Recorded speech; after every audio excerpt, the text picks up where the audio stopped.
Assalamualaikum and greetings to Dr. Azmi and all my friends. My group members and I will present a presentation whose topic discuss the culture similarities, diversities and conflict between the countries of Indonesia and Malaysia. The Association of Southeast Asian Nation ASEAN is a regional grouping that was established in August 1967. State that the aim and purpose of the association are two. First, accelerate economic growth, social progress and culture development in the region. Second, promote regional peace and stability through abiding respect for justice and the rule of law in the relationship among countries members. Malaysia and Indonesia established diplomatic relationship 1957. It's one of the most important bilateral relationship in Southeast Asia. Club 2014. Both of these countries are neighboring nations know that share similarities in many aspects, including standard frame of reference in history, culture, and religions. Although both nations are tied by a common religions, language, proximity, and culture, there is a few of conflict that affected the relationship to be unfriendly. Look 2010. Relate to this, there is resolution to ensure that the ASEAN population can live in harmony as a one community. Hello, my name is Hanis. I will explain about the cultural similarity between Malaysia and Indonesia. As we know, both countries once were one big nation called Nusantara and archipelago nations. These two countries have similarity in culture, language, and also physical characteristics. The first similarity between Malaysia and Indonesia are in marriage custom. Indonesia and Malaysia have significant similarity, starting from proposing event until the wedding procession. Both of these countries came from the same language sources, which is Austronesia. Indonesia itself is a derivative of a Malay language, which is currently used by Malaysia as its national language. And lastly, the traditional house of Malaysia is generally traditional house of Malay with unique design and feature. And there is also traditional house of Malaysia, which is similar to the traditional house from Sumatra, Indonesia. That's all from me. Thank you. Conflicts between Malaysia and Indonesia. First, haze problem. The Indonesian government has apologized to Malaysia over the haze problem emanating from their country. The apology was made by his Member of Parliament, Hamdani Mukhtar Said. He stated that the fire occurred accidentally due to the high drought season in Kalimantan and other districts in Indonesia.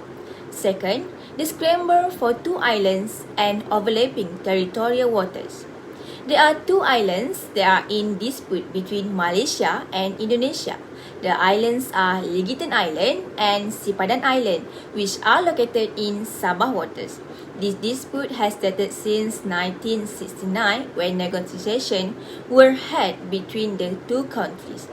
Both sides also agreed to set the border between the Straits of Malacca and the South China Sea. Third, the establishment of Malaysia and the proclamation of the slogan Ganyang Malaysia. On 16 September 1963, Malaysia was formally established with the merger of Malaya, Sabah, Sarawak and Singapore. But in 1965, Singapore was removed from this merger. Since the beginning of Tengku Abdul Rahman's proposal to establish Malaysia, it has been fiercely opposed by Indonesia, which was then led by President Sukarno. Apart from that, the Philippines also opposed the establishment of Malaysia, but people are not as aggressive as Indonesia. This is because for Sukarno, the establishment of Malaysia is the agenda of Western imperialism and neo-colonialism. Due to that, Indonesia finally declared a confrontation against Malaysia. President Sukarno introduced the slogan Ganyang Malaysia. Okay, for the next slide, I will talk about the solution. For the first solution are, both countries need to establish cooperation. Malaysia and Indonesia are working together to solve the haze problem that affects the region. The two countries need to work together in monitoring hotspot areas, especially during the dry season, to prevent forest and peat fires that contribute to the haze problem. Malaysia is ready to send manpower, equipment, waterbombing teams and do cloud seeding in central Sumatra or other areas in Indonesia. Okay, for the next solution is application of social-cultural values. The issue of the Malaysia-Indonesia border must be addressed through the application of socio-cultural values to ensure that bilateral relations between the two countries can be maintained in a harmonious atmosphere. Both countries need to be more proactive in approaching all issues of borders and nationhood with a sense of brotherhood and belonging so that they can be addressed diplomatically. The formation of the Asian community is based on three main principles, namely economics, security and culture, to reduce the issue of the Malaysia-Indonesia border by fostering a sense of brotherhood. Malaysia-Indonesia needs to prove that they are able to manage border issues with excellence in order to be a model of border management in other Asian countries. Okay, in conclusion, the closer the two countries, the more the culture they share.